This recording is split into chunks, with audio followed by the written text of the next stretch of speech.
እኔ ስናገር እኮ አሰቡኝ። ማን ይስማኝ? ይሄ ስኳድ አይደለም 2 ቢሊዮን 0 ቢሊዮን ቢኖር ማለት ነው አንድ ላይ ተሰብስባችሁ አታወጡ። አንድ ላይ ተሰብስባ እኔ ምን አይነት የጨቀየ ሁለቴ አቻውን ሁለቴ መልሳችሁ ትሰጣላችሁ። አሁን ይሁት እስኪ ይሄ መከላከል ምን አለ? ተከላካይ አለ የለ ያለ እኔ የርገንሰን ሳንቼዝ ይሻላል። ልምድ ያለው እሱ ነው። 1-2 ጨዋታ ቢሳሳት ዛሬ እንደዚህ አይነት ጨዋታ ላይ እሱ ነበር። አሁን ሊቀለበስ ይሄ ነው የሚቀለበሰው። ይሄ ምንም የሚቀለበስ ነገር የለም። ምንም አይቀለበስም። ወገን ተቀዘነላችሁ።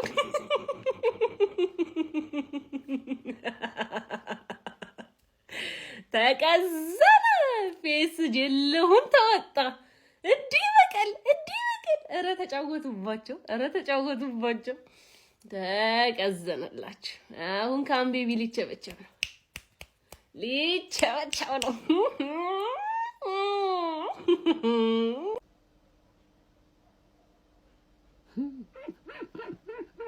ሰላም ነው ቼልሲዎች፣ እንዴት ናችሁ? ሰላም ናችሁ? ምን ነው ፈርስት ሃፍ ደህና አልነበራችሁ? ከመቼው እንደዚህ አይነት ቅሌት ውስጥ ገባችሁ እንዴ? ፈርስት ሃፍ እኮ እጅግ በጣም ደህና ነበራችሁ። በጣም ጥሩ ፐርፎርም እያደረጋችሁ አልነበር እንዴ?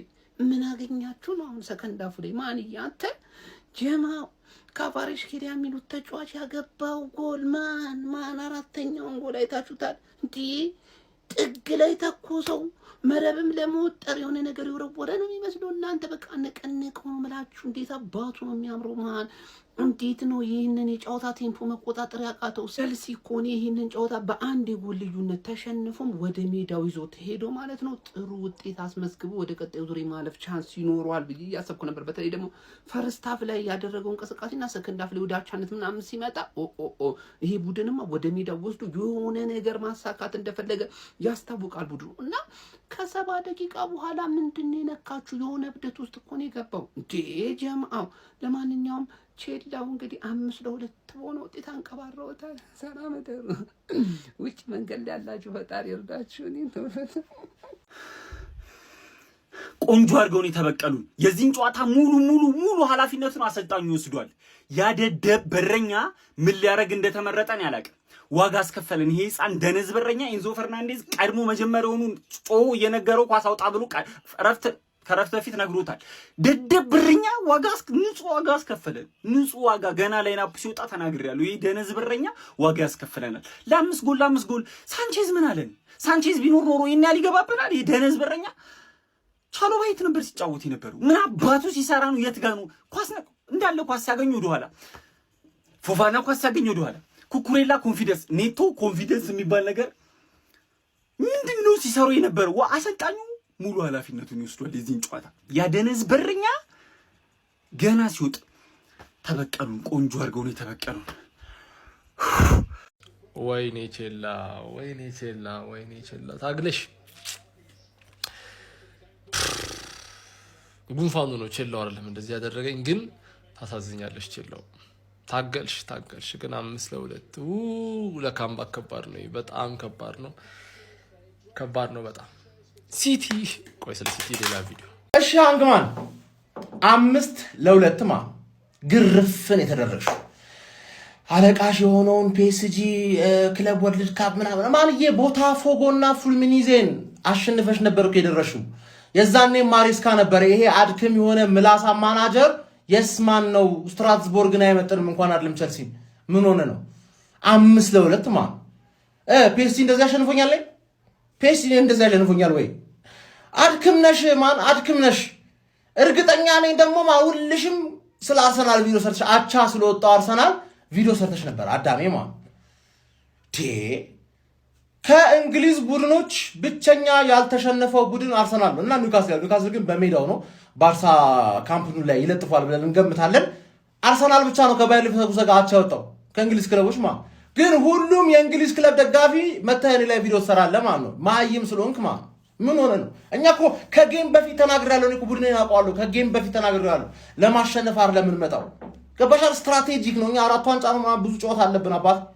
ይኸው ልክ እንደኛ መሮጥ ሲሞክር ሲታያ እንዴት እንደተንቀባረረ በጠላቱ ገባርለ ሃንግማኖች እስኳዳችሁም አሰልጣኛችሁም ደጋፊያችሁም ጆካ ነው ባሁን ሰዓት ቢዝነስ ብራይተን እዚህ ድረስ በመድረሱ እኮ ሊደነቅ ይገባል ሲጀመር ከቫሬስኬላ ትቻለሽ እናቴ ቸልሲን ቴረራይዝ እንድታረግልን ብቻ እናመጣሻለን ምን አለበኝ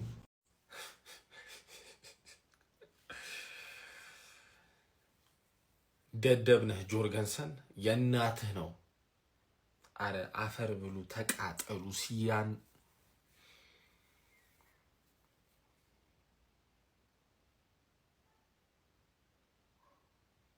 ቅማላም ናችሁ ቅማላም ተመልከቱ ምን አይነት ዝተት የመከላከል ስራ እንደሰሩ ተከላካዮቹን ተውት የዚህ የበረኛው የደደብ ውሳኔ ተከላካዮቹን ዋጋ አስከፈላቸው ስንት ኳስ ነው ለፒጂ ተጫዋች እየሰጠ የነበረው እንዴ ሶስተኛው ጎል እኮ በሱ ምክንያት ነው እንኩ ብሎ ሰጣቸው ገባብን እየተናገርኩ ጨዋታው ተቀየረ ከዛ በኋላ ኬትኒ የመጣው ሲያስጠላ ጆርገንሰን ነው የሚባል ደደብ ማህየም ቆሻሻ እስከ ሌሊት 7 ሰዓት እየቆየን እንኳን በቃ ትንሽ እንኳን ተስፋ የሚባል ነገር አናገኝም ማለት ነው እንዴ ነው አሁን የምንቀለብሰው 5 ለምናምን እንዴት ነው እንዴ ከ80 በኋላ ሁለት ይገባባችኋል ምን ሆናችሁ ነው አረ በስማ በረኛው ግን ይሄን መብላት ትችላለህ ደደብ ጤዛ ሳር እንደበላላ ማሯሯጣችሁ ያራዳ ልጆች ፓሪስ ሴን ጀርመን ቼልሲን በገዛ ሰዓቱ ነው ናስቲ ሜዳ ላይ ወንድ ኮን ካናግረኝ ብሎ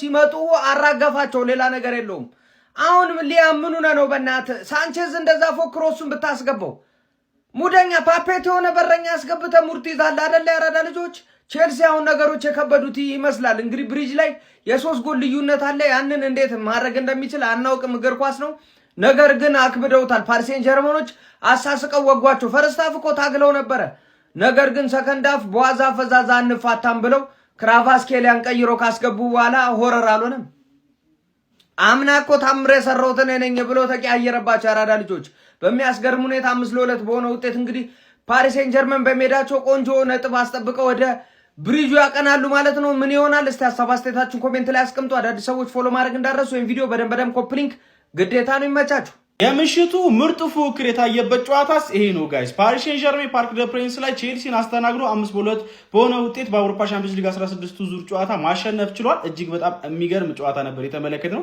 ቼልሲዎች በመጨረሻ ደቂቃዎች ላይ ተቀይሮ በገባው ቫራስኬሊያ ዋጋ ከፍለዋል በዚህ ጨዋታ ላይ በመጀመሪያው አጋማሽ ባርኮል 10ኛው ደቂቃ ላይ ፓሪስ ሴን ጀርመን ቀዳሚ ማድረግ ችሎ ነበር ከዛ በኋላ ቼልሲዎች መልሶ በማሎ ጉስቶ አማካኝነት 28ኛው ደቂቃ ላይ አቻ ማድረግ ቻሉ በድጋሚ ፓሪስ ሴን ጀርመን በኦስማን ዴምቤሌ አማካኝነት 40ኛው ደቂቃ ላይ 2-1 ቀዳሚ መሆን ቻለ ቼልሲዎችም እንግዲህ ከሁለተኛው አጋማሽ በኋላ በኢንዞ ፈርናንዴዝ አማካኝነት 57ኛው ደቂቃ ላይ ሁለት አቻ ማድረግ ቻሉ ኢንዞ ፈርናንዴዝ ሁለቱም ጎሎች ላይ ቀጥተኛ አስተዋጽኦ ማድረግ ችሎ ነበር ለጉስቶ ጎል አሲስት እንዲሁም ደግሞ ጎል ማስቆጠር ችሎ ነበር ማለት ነው ከዛ በኋላ ነው በቃ ነገራቶች ባንዴ ልውውጥ ያሉት ማለት ነው ቫራትስኬላ ተቀይሮ ከገባ በኋላ ሱፐር ሰብ ነበር ለሉዊስ ኤንሪኬ የሆናቸው በዚህ ጨዋታ ላይ የሚገርም ልዩነት ፈጣሪ ሆኖ አምሽቷል ቪቲና ያላስቆጠረው ጎል 74ኛው ደቂቃ ላይ አሲስት ማድረግ ቻለ ቪቲና የሚገርም ፊኒሺንግ ነበረው የቼልሲው ግብ ጠባቂ ዮርጌስን የተሳሳተውን ስህተት ተጠቅሞ ፓሪስ ሴን ጀርመን ሶስተኛ ጎል ሲያስቆጥሩ ማለት ነው ከዛ በኋላም 86ኛው እና 94ኛው ደቂቃ ላይ ቫራስኬላ አከታትሎ ቆንጆ ጎሎችን አከታትሎ ፓሪስ ሴን ጀርመን 5-2 በሆነ ውጤት ጨዋታውን መርታት ችሏል ማለት ነው ከ86 ደቂቃ በኋላ በተቆጠረባቸው ሁለት ጎሎች ምክንያት ቼልሲዎች ዋጋ የሚከፍሉ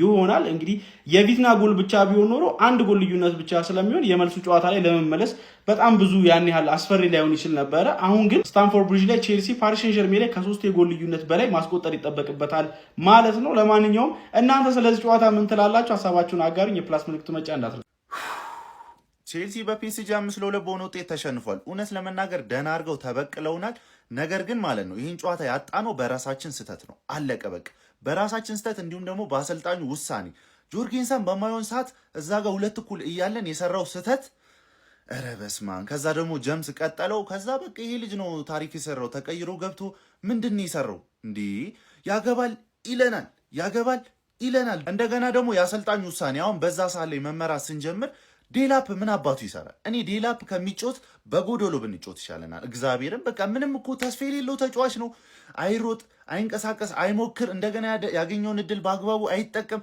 አሁን በዛ ሰዓት ላይ ጆዋ ፔድሮ መውጣት ነበረበት እንደገና ደግሞ ስንት ጊዜ ሙሉ ሲያቃጥለኝ የነበረው ጉስቶ እርሙን አሪፍ ቢሆን እሱንም ቀይሮ አስወጣ በቃ በራሳችን ስተት ይህን ጨዋታ እንጣ፣ በራሳችን ስተት። ነገር ግን አሁንም ቢሆን ተስፋ መቁረጥ ምናምን አያስፈልግም። ይሄ ቡድን ላይ 3 ማግባት ቀላል እንደሆነ እንግዲህ ክለብ ወርልድ ካፕ ላይ ያሳይተናልና ቀጣይ ጨዋታ ሜዳችን ላይ አምጥተን 3 ማግባት እንደማያቅተን እርግጠኛ ነኝ። የአሰልጣኝ ውሳኔ እዚህ ጋር ወሳኝነት አለው ማለት ነው። ስለዚህ ሜዳችን ላይ አምጥተን እንደ ባርሳ አይነት ጨዋታ ተጫውተን ማሸነፍና ፒኤስጂን መጣል አለብን፣ መበቀል አለብን። ሁሉም እንደዚህ ማለት አለበት። አለቀ በቃ።